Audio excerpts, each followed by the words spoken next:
The best thing a jungler can do is hack the map. Have you wondered how challenger junglers always seem to have the help they need to make the right plays? Roaming supports, roaming top laners, a mid laner with an active brain. And in your games, you just never have a roaming support, no one ever helps you on objectives, and it feels like you're always playing by yourself. Well, in this video guide, I'm going to show you exactly how to control the map and make it to what you need in order to carry from the jungle. It can honestly feel like you take the support and you make them a mid laner, you make the mid laner a top laner, you take the ADC and throw them out in the trash, and your top laner becomes a roaming goon squad all by himself. This is from one of my personal games where I actually made a support, basically my little puppet, and I put this on my private jungle Discord, which is accessible through the membership links in the description below. And as always, please consider having a look at my jungle courses on my website, as well as joining us in the private jungle Discord. You have access not only to the free jungle improvement PDF, but also weekly coaching classes, lectures, Q&As, and so much more, in addition to all of the jungle video courses included with it. The absolute jungle paradise for all junglers is Virkayu.gg. A lot of this is, hey, there's a roaming support that I need to play around, or two, how do I make my support roam with me? And as you're seeing that sweet Zyra drag, and you're asking at the moment, is this you, Virkayu? Yes, this is me. I'm showing you one of my games from the weekend placements. Went 4-1 with my Zyra jungle because they buffed it. Yes, I could 259, but why would I perhaps not 259? Why would I perhaps start red and instead of using 2 Ws and sequencing up and full clearing fast? Well, it's because while Ryze will push in the Nasus and beat the Nasus, I want to create a situation where I can have this Karma rotate with me. Because when the Karma rotates around with me, I'm able to actually deal with the Lee Sin, a meta jungler, anyone that might be invading me. So step one of support roam prio is understand that you sometimes have to create that reality. If you do not create that reality, you're not going to have that assistance. Now, what I'm doing here is to mislead the Lee Sin. I'm getting leashed down here, I'm going all the way up. He's going to think I'm going to be here, and because Akshan will have prio over the Yasuo, I'm essentially just kind of hedging that because this guy is prio, this guy could just straight up invade me should he want, which is probably what most junglers should do when you see a Zyra jungle. And again, I have over 1.5 million points on this champion, been playing it for over 10 years. Most Zyra jungles you face are going to be terrible. And you can see here potentially, you know, there's a possibility for roaming for a gank and things like this. But, you know, it's difficult to lock this guy down. It is an Akshan, you have the Yasuo, you know, he needs to make sure he hits a Q. It's not something I'm interested in. Yes, I could gank this lane. Yes, I could gank this lane. And you could even just drive by this as you see this ward is placed, but the Lee Sin always will have the ability to cut in and deal with you, you know, to some degree. And again, I want to create a roaming support situation with my Karma such that I don't get roamed up by a Lee Sin and an Alistar, because that is the biggest problem.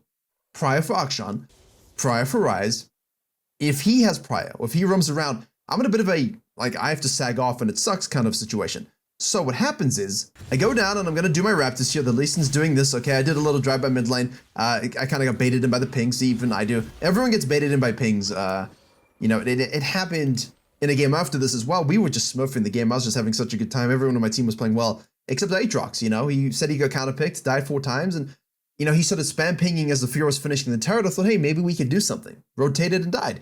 And, you know, it's very important to try and hold yourself to the standards of this is what I want to do, this is why I'm doing it in the first place, and don't get drawn out by laners, which of course does happen, but, you know, nothing is uncorrectable in that particular situation. So what we do is we finish up our reverse clear here. The Akshan kills the Yasuo as expected, and now we move on around the wall. We don't really care if it's warded or not. We were tracking this anyway, and we just wait and we wait. We activate 2 Ws and Qs to get the kill. We hold our E until after the Alistar is more fully committed in position so we can get the guaranteed CC, because we didn't need the guaranteed CC on the Varus. Now look at this. This is what's interesting. Lee Sin full close up, right? Ryze has already killed the Nasus, who's going to come back to lane here. And again, could have ganked these things, but Lee Sin started bot side. He's going upside. He could run into me. I'm doomed. So this is where the support and jungle roaming begins. Hopefully you've stuck with me so far, but it's very, very important to understand what sets up support roaming and jungle roaming as well. The Lee Sin here finishes his scuttle, and look at what he does. Goes into my jungle. Why? Because he saw Zyra on the bottom side after he saw me do some gankings. So then he thinks, Zyra probably started top side here and had a fake leash. And then again, why would he check it? Because the camps aren't going to respawn until 420 anyway, even if I did start in the blue. And secondly, if he sees me bottom side 24 CS level 4, he knows I've full cleared.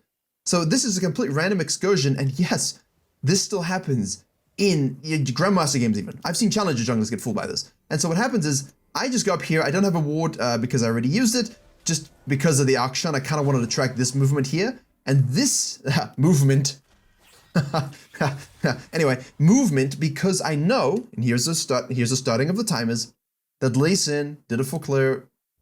He hasn't really shown for us, so he's going to show down here now. Like, he hasn't done anything on the map other than full clearing and scuttle, no kills, no successful anythings. So we know he's going to be coming down to a second spawn Gromp, so I placed a seed there. Great, right?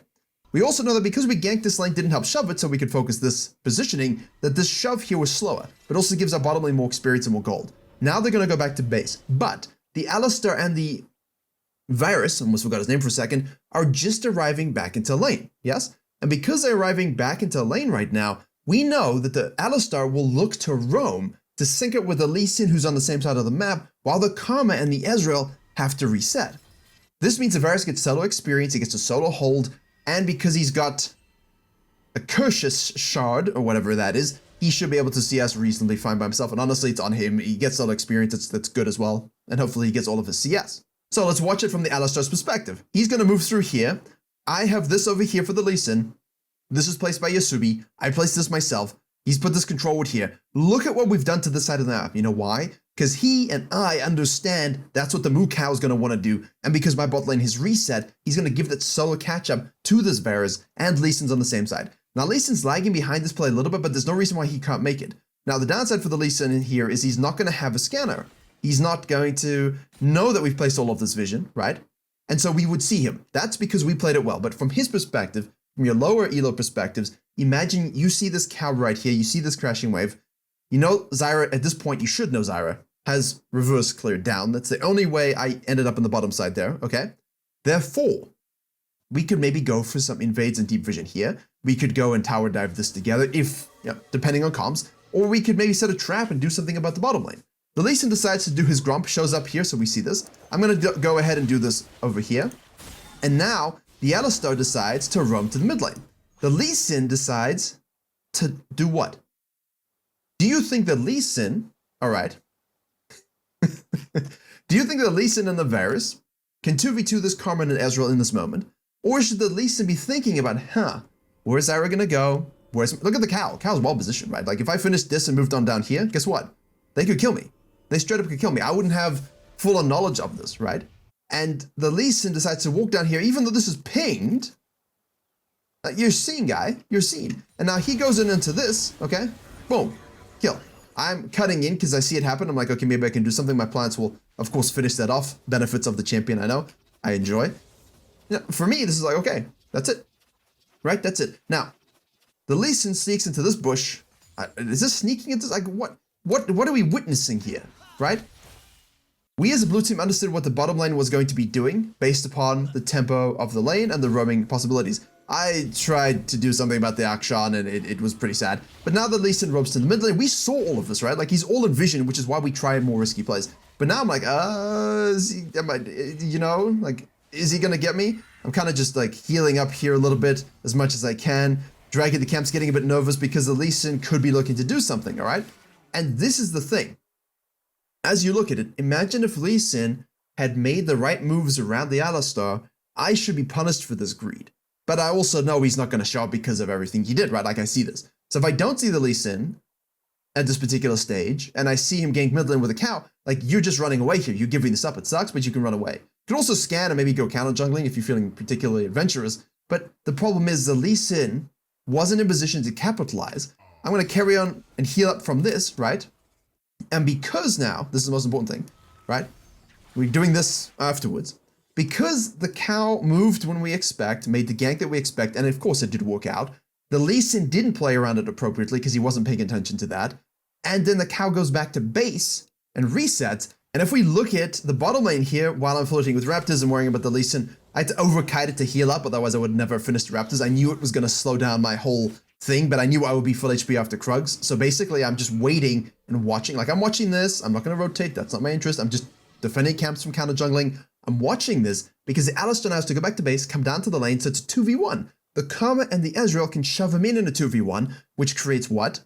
Prio, which means they can move into the river, and I can finish my Krugs, and we can maybe do something about that because the cow's going to be late to lane, and the Lee Sin now, because we're tracking his CS, we know he only did his Gromp.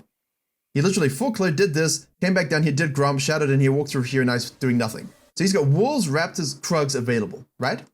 So if we speed this up, there's a cow, but the wave is pushed in nicely, cannon wave as well, okay? We're pinging this off just in case Lee Sin decides to float all the way down, all right? Which is of course a possibility, that's why you saw that ping from me. I'm saying, look, the guy's here, I need to heal up from the krugs, he might push on down to your shoved wave. Good deep vision here as well from the red team, so good vision from both teams.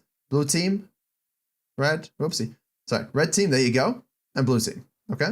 So we're pretty well protected. So if you're wondering what the play is here, is that there's an RNG scuttle. We know the Lee Sin could move down here, but he has his wolves available. So he might look to do the wolves before coming to the scuttle. I'm tracking that, all right? I also placed discontrol if you're wondering, because the cow shows up through vision and awards this bush, but as we saw from the ganking angle, he was in this pit a while. So I wasn't sure if this was warded when I was kind of like floating with death and letting the camp reset and just getting healthy. But now you look at me, right? Almost full HP from doing that. I'm going to be here in time for the Scuttle Crab, and because of the bounce of bottom lane and the early gank that I set up, my Karma has rotation, and I say, hey, let's go for this. I can smite this away from him. Boom, baby. I also hit the root on him. We get level 6 from it. We get the electrocute prop. We're going to ult it. We think, plant plus an ult should do it, but he actually ward hops to his control ward, so I'm forced to flash auto, and I actually get the kill somehow, which is quite funny. But we'll take that, right? And now I can steal his blue, and all of that because Karma's body was in the river. That's it. The Karma saw me and played off of it, and I saw the Karma and played off of it. But I created that through the early gank, and the Karma did a good job understanding of when 2v1 push and when to move into river to match the jungle. Now, you're not always going to get supports that really understand that, but I think more often than not, if you give them the opportunity to do so, you will be able to. And as I said, because we knew that Lee Sin didn't have his wolves up, he did have his wolves up, and he did the wolves here, but when we killed him, we knew he had no camps in this site other than the raptors and the krugs. So what I can do is, again, use this prior to clear the vision, threaten, and then go for a dragon, right? All while he has to go topside. Ryze is obviously easily winning his lane. We're going to go ahead and snack this baby up. And then while that dragon finished, you see the Ezreal here, he's in a 2v1. So the Alistar either has to roam to match, or has to all in the Ezreal, but it's an Ezreal, right? And he's got a huge lead. And now what? The Alistar's roaming has been taken out of the game because of the Karma and myself. The Lee Sin has been taken out of the game as well. And we could maybe go for some, we gotta reset. We could maybe go for some Gromp invade and steals as we see this cleanup. We saw him, we pinged it, he didn't care. And we see the Akshan here who will just escape because he's Akshan. And then after that, obviously, we know the Lee Sin was topside, and there was a huge fiesta that I don't really want to talk about. I died, they died, we all got some kills. And then we know the Lee Sin's gonna go to the bottom side here because he's got no topside camps. They did respawn while he was dead, but obviously, you know, that's just... We know he's going to go bot side first, human tendencies. He probably should have cut back up. But again, I had the Yasuo in a good position now. I had obviously the Ryze being super low after killing the Nasus again, so I got the pressure point here. And that all leads to a free Herald, a free Snowball, and we honestly dominated the game from it. So hopefully that's a good look for you into not only how to set up your own support roams, but also how to react to it, to play around it. And of course, I understand why the Lee Sin went down here, but at the same time, you know, he doesn't have to go to the Gromp, right? All he really has to do is look at this and go, okay, look, I clicked the Zyra. I see on the top left the blue and the red buff timers, and I see that the red buff's about to expire. The blue buff is significantly more fresh. That means she did this into this. And reverse clear down. So if he, instead of going for the Gromp early, decides to maybe match the Alistar roam here, that actually would have caught me out. And been able to do quite a lot to them, because if he did that, right, let's just go back to the scenario, right? He goes down to the Gromp, but he should know at this stage, Zyra's going to be reverse clearing, which means this camp will be up, this camp will be up. My cow's in a position to roam as he did here, right? Why don't I just come from the top side? And if my cow isn't there, then I can just invade or apply pressure or maybe gank it and then invade the raptors. But basically, if the Lee Sin was here right now doing this, okay, I would have seen this and go, uh-oh. And then after this, the Lee Sin should know that with the cow, they can go and invade my raptors. They didn't use their roaming tempo properly. Support did a great job ganking mid, but the Lee Sin didn't do his job as a jungler because you could direct your Alistar here to go and do something about these raptor camps. Instead, he's down here. So hopefully you can see the pros and cons, how to read it, and how to look at the lanes of bottom lane to see where and when your support's going to roam. Just a little window. Obviously not every scenario. There's a lot of other things you can think about, but this is a good, simple way to show you the examples of it and how to leverage that into great advantages, even as a weird off-meta jungler. And hey, with all of that in mind and you wanting to apply these principles to, say, top lane as well as mid lane, because again, it's the same principles, just applied to different lanes, and then you want to 1v9 every game you play, click the video in the box on your screen now to really take your jungling to the next level.